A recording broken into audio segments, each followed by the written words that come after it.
Hi, my name is Jamie Knight, and I'm with Real Broker right here in Lafayette, Louisiana. Today is August 18th, 2024, and we are on day one of the new changes in real estate.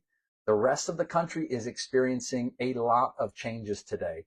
However, all realtors in Acadiana have been operating in this new world for right around a month now. So what has changed, and how are we navigating in this new world? The best way that I can describe it is that the destination is the same, but the route is just a little different. We'll still make sales, but the path to the closing table and how those funds are dispersed will change. We'll still get there. It'll just mean taking this new path. There are a few practice changes that are being implemented related to the purchase and sale of a home in the United States.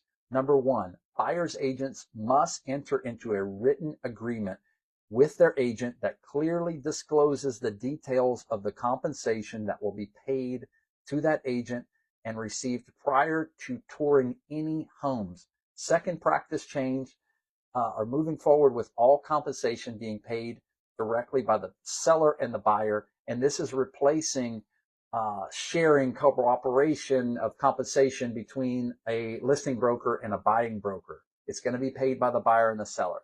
Third change is offers of compensation to a buyer's agent may not be made in MLS. Going forward, there will be no offers of compensation to the buyer broker made in MLS.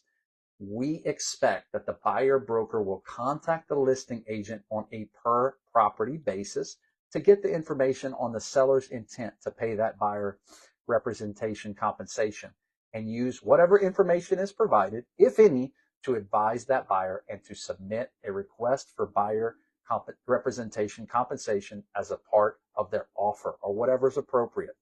I want my people to be as prepared as possible and understand how the process works.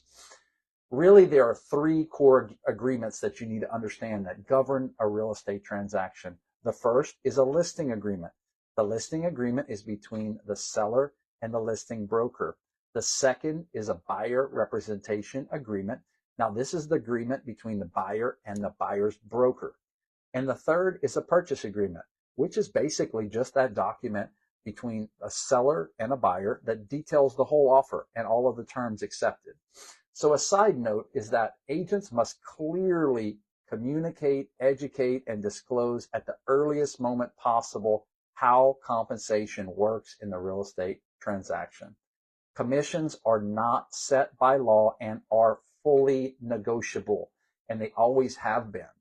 Buyer broker compensation cannot be open-ended, and the buyer broker cannot receive any more compensation than that which is negotiated and agreed upon in writing with that buyer's agency agreement.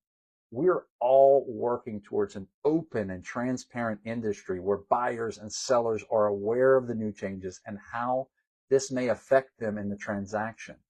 The last thing that I want is for my clients to be caught off guard or feel unprepared. And that's why I wanted to make this video. My door is always open, and I would be happy to talk to you and walk you through any of the new changes and guide you through your sale. Thank you so much for listening, and thank you so much for your trust in me as your agent. I hope that you have a great day.